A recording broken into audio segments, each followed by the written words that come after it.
Okay, so by starting this off, this is not necessarily a fashion trend specifically, but this is a video on streetwear or street style fashion fits that I find very popular on my feed that I thought was worth mentioning on the channel.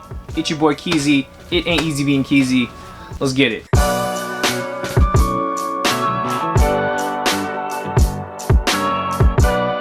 Alright, so coming in hot at the first outfit that I think is probably one of the most trending things at the moment, whether it's 2019 into 2020, would be the Vuja Day look.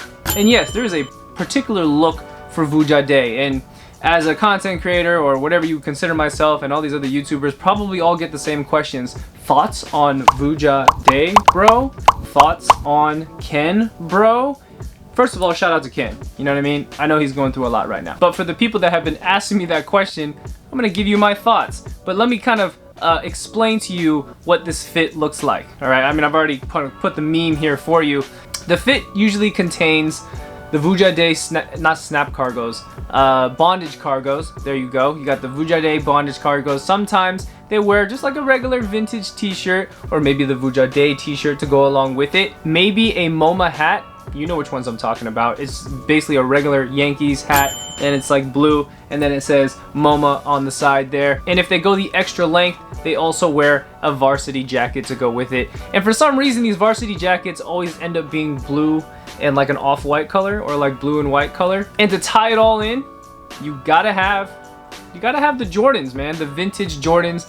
At this point, I don't even know what year. Is it 1985? Is that the one that everybody wants so bad? Those white and gray ones, all right? And if you don't have the money for those, then maybe you bought the Unions, right? Storm Blues, the Union Black Toes to tie that whole fit in, right? My reaction to the whole fit and this whole look of Vuja Day is that I actually love it. I love it. It's very expensive to buy into, I must admit, right? If you bought a pair of Vuja Day cargos, which I do own a pair of those, but if you buy like the human-made varsity jacket or maybe even the one that Ken wears, the Louis Vuitton one, you're spending a lot of money. You feel me? There's a hefty price tag on those things, right? Those things are not cheap. I mean, even the vintage Jordans, those gotta be a lot of money. How do those not fall apart on you? And when it comes to the Vuja Day look, and when I scroll my feed, what I notice with a lot of these fits is that they are extremely consistent. Like, everybody has their proportions on point. You almost can't, if they all had masks on, you almost can't differentiate one Vuja Day person to the next. Like that look in particular, because it's so spot on. They all, like, the pants all fit the same, the jacket, the shoe, like everything proportionally works out. And that's sick. I actually like that. I like that it's all kind of the same. That's kind of a weird thing to like, but I like it. I think it looks good. That's my full opinion on it. Let's keep moving.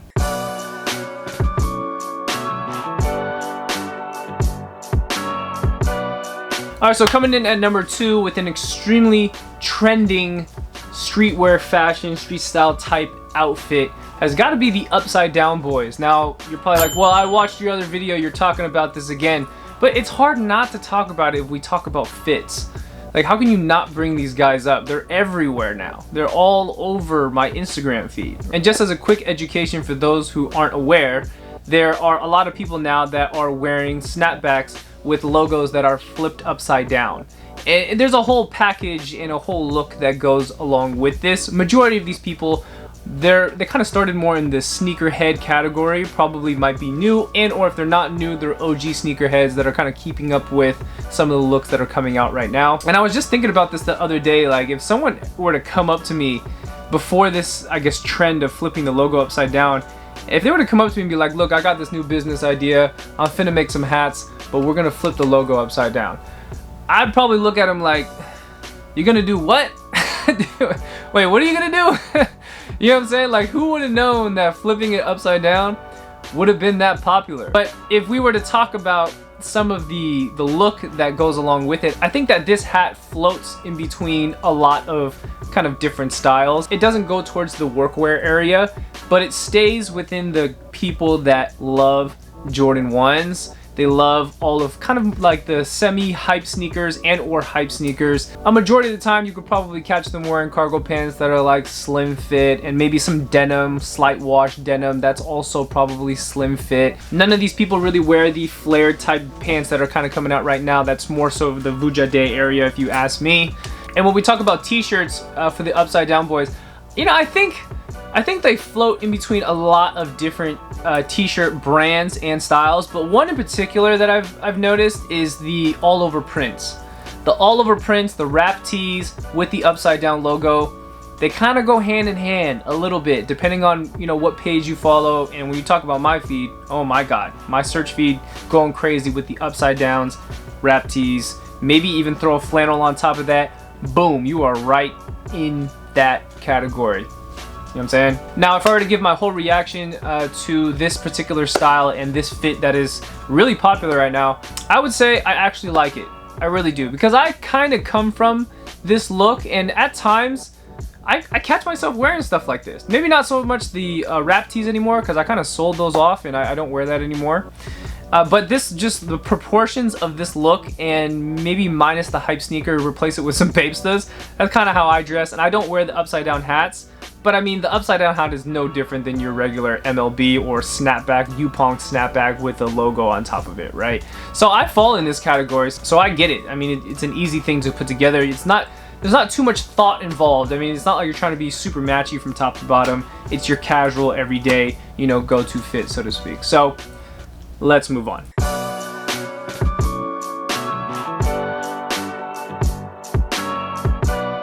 This next one, it holds dear to my heart, and there's two types, and I'm gonna categorize this as, I guess the OG Bape guy and the modern Bape guy. There's two different types. The newer Bape guy, the modern Bape guy, is the one that just cashes je fuck out on Bape. They just buy everything. This is just camo, 3 different types of camo on, going crazy.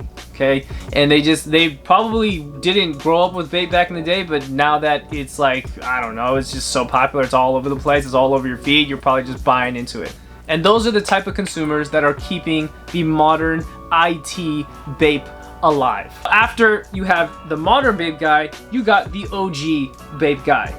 I guess you can consider myself an OG Bape guy, but there's a couple categories within the OG Bape guy. I'm the one that doesn't really wear Bape. I actually don't. I have a lot of it. I collect the shoes, but I don't wear them because they're gonna fall apart. They're like vintage pieces. Even whoever wore this one, the toe box is already peeling, but I still think that the condition of the shoe is good enough for me to keep.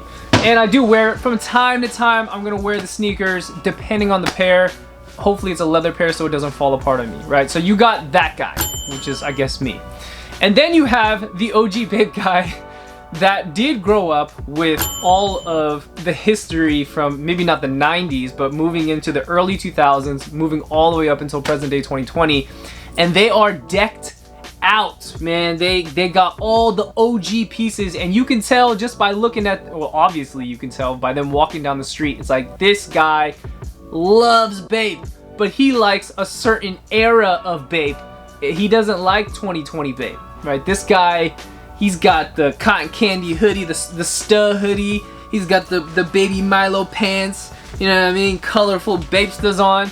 And this person will actually wear their patent leather Bapestas, and their patent leather Bapestas will end up looking like this. Like, yeah, I can't do that. I don't have the heart to make my shoes look like that. Just the fact that it turns into that, it's like shredded. It's like, oh my god, it's too much. I think you get it. They literally look like a person that stepped out of a teriyaki video from from the early 2000s, right? And I say that these types of fits obviously hold a good place in my heart, because y'all see the shoes back here. Y'all know what I'm into. You know what I'm saying? I love the Bapestas, right? And I love the OG vintage Bape. And this is, it's hard to say whether or not it's trending, but there are definitely groups out there. There's a lot of multiple different group chats out there of people that purely collect the OG stuff. And if you go down the wormhole of the Instagram OG Bape category, man, you can find some gems.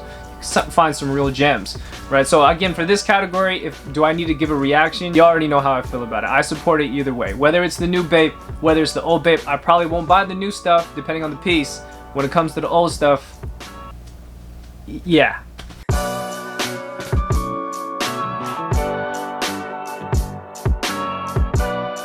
So remaking the Jordan 1, do I need to explain how popular this is at this point? Every week. It's not, it was once a month, and then it was once every 2 weeks. Now it's almost once a week that I'm finding a new remade Jordan 1, remade Dunk. I haven't, you know, unfortunately, I haven't seen more people remaking the Air Force 1s. Why don't y'all move on to the Air Force 1s? Is that now considered actual custom? Because people, I don't know. I don't know what the gray area is between that, because there's a fine line between custom and replica, right? But it seems to be a really popular thing right now to take a Jordan 1, a Dunk, and switch it out with some other logo. Now, I know this video is about talking about fits. I just had to bring this one up because I see so many of them, but I don't see people wearing them. And you know, you're probably, well, what about the Fugazis? I see people wearing the Fugazis. I see people wearing the Chicago Fugazis. I don't see people wearing the neutral grays. I wonder what happened there, because there was a lot of pairs sold. But if we talk about the ones that just keep coming out and coming out, I heard from Ray Mia that a lot of these sneakers, maybe the reason why you don't see people wearing them is because a lot of them don't go to mass production. So I get it, right? So maybe they only make a couple samples, post it on Instagram. They're like, hey, you know, kind of get that reaction, I guess. But if there's a lot of pairs made, then where are all these people? Are they too afraid to wear it? So when we talk about fits, I don't know what these people, we gotta kind of exclude Fugazi out of that list right now, because he kind of started the wave. He sparked it again, and there was a couple other shoes that kind of sparked it for all these other shoes to kind of come in, or these people to remake the Jordan 1. But all these people that are remaking it, I don't know what they wear, because I don't see people wearing the actual shoe. They might post a picture of like their pants in there and their shoe wearing it like this on the side. You know what I'm talking about, where they shoot it from the side like that. So I don't know what the rest of the fit looks like. But if someone would like to fill me in the comments, or fill everybody else in the comments, let us know. You feel me? I'm curious. And of course, I can't end this remade Jordan 1 topic without giving my opinion, right? Because everybody wants thoughts on remade Jordan 1s, bro, right? Okay. My thoughts on it is that I don't care. I don't care. I don't care. I don't work for Nike. If I worked for Nike, maybe, I guess I would care. And also, if Nike cared enough, wouldn't they give these people a cease and desist? Or maybe it doesn't even fall under the lines of legally getting a cease and desist. I have no clue. But if they're gonna remake the Jordan 1, then let them remake the Jordan 1. It is what it is. Eventually, the idea, like any trend or fad or styles, nothing lasts forever. Maybe right now it's hot, and 10 to 15 years from now, it'll be hot again, and then it'll die out. That's just how trends work. It's hot for the moment. And whatever I say about it is not going to change the fact that people are just going to continue to remake the Jordan 1. It is what it is, guys.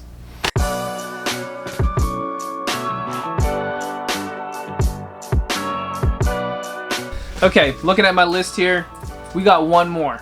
Last one that I'm gonna end with. I mean, there's way more than this, okay? But on my feed, what I see that is everywhere. And this one bounces in between different styles. It's going to be the paint splatter boys, paint splatter guys. And why I say that it kind of goes in between different categories within fits or street styles is because anybody can throw paint on anything.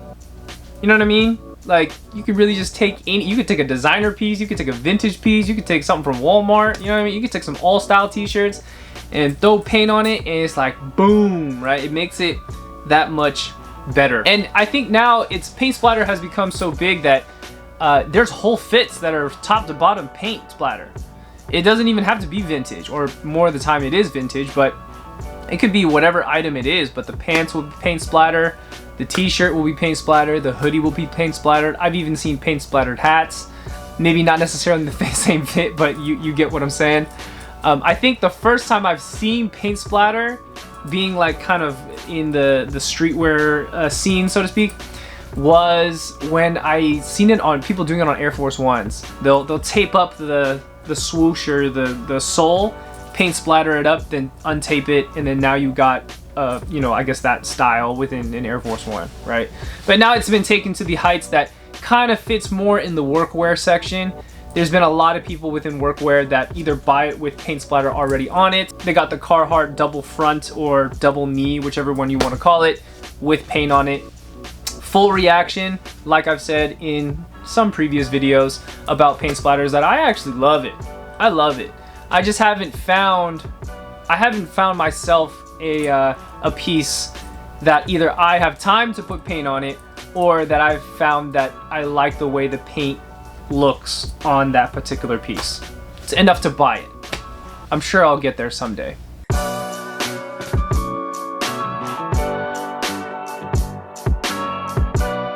Okay, my last words is going to be that if you want to see a sequel to this video, we can definitely go down that road and figure that out in the future, right? I would just need to fix my feed. My feed seems to be very repetitive for the past couple months, if not half a year.